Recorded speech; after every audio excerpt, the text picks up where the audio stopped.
Welcome viewers to American Politics, the hub of latest updates happening around you. That's how Ukrainian President Volodymyr Zelensky described the shocking images of at least 20 civilian men's bodies strewn across the street in Bucha, northwest of the capital of Kyiv, following the withdrawal of Russian forces from the area. Accounts of alleged Russian atrocities, including the horrific images of dead civilians captured by Agence France Presse, are emerging as its forces retreat from areas near Kyiv following a failed bid to encircle the capital. The elimination of the whole nation and the people. We are the citizens of Ukraine. We have more than 100 nationalities. Please subscribe to our channel for quality updates. This is about the destruction and extermination of all these nationalities, Zelensky said Sunday on CBS News' Face the Nation when asked if Russia is carrying out genocide. CNN has not been able to independently confirm the details around the men's deaths. The Russian Ministry of Defense claimed the extensive footage of dead bodies in Bucha was fake, saying not a single local resident suffered from any violent actions during Russia's occupation of Bucha.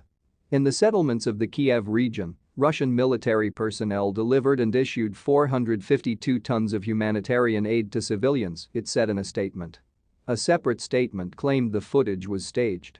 The Russian government has consistently responded to allegations of civilian casualties inflicted by Russian forces with blanket denials. CNN team observes a mass grave site.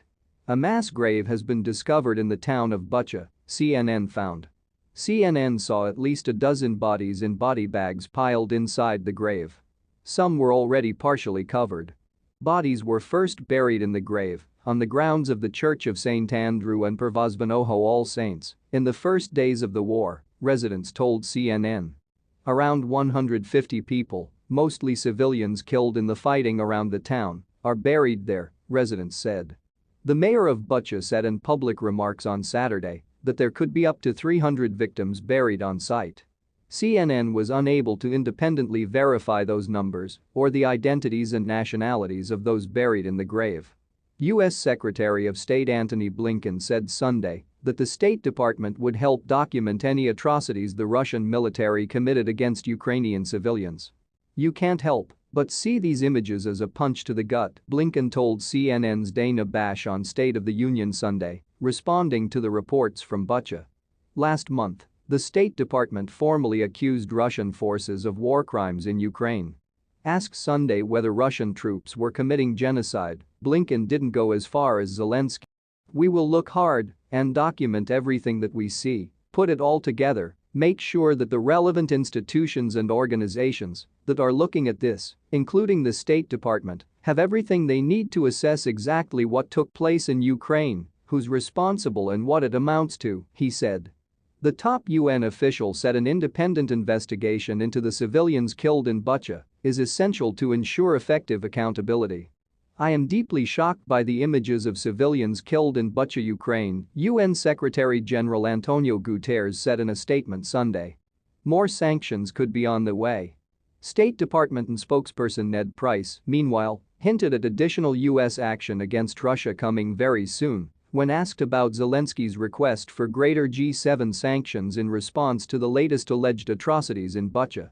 When it comes to our sanctions, we've always said that we will continue applying pressure on President Putin, on the Kremlin, on all of those around him including oligarchs and cronies who are empowering this war of choice against Ukraine, until and unless the Kremlin de-escalates, until and unless the violence diminishes, and until and unless these kinds of atrocities come to an end. So I suspect you will very soon see additional pressure applied, Price told MSNBC on Sunday. In a video address later on Sunday, in which he called for an end of Russian war crimes, Zelensky said of stronger sanctions against Russia, "I'm sure that's not enough. More conclusions are needed. Not only about Russia, but also about the political behavior that actually allowed this evil to come to our land," he added. This is not a real withdrawal of Russian forces, NATO Secretary-General Jens Stoltenberg said, warning that attacks in Ukraine will continue. What we see is not a real withdrawal. But we see that Russia is repositioning its troops and they are taking some of them back to rearm them, to reinforce them, to resupply them. We should not in a way be too optimistic because the attacks will continue, Stoltenberg told CNN Sunday. Thanks for watching.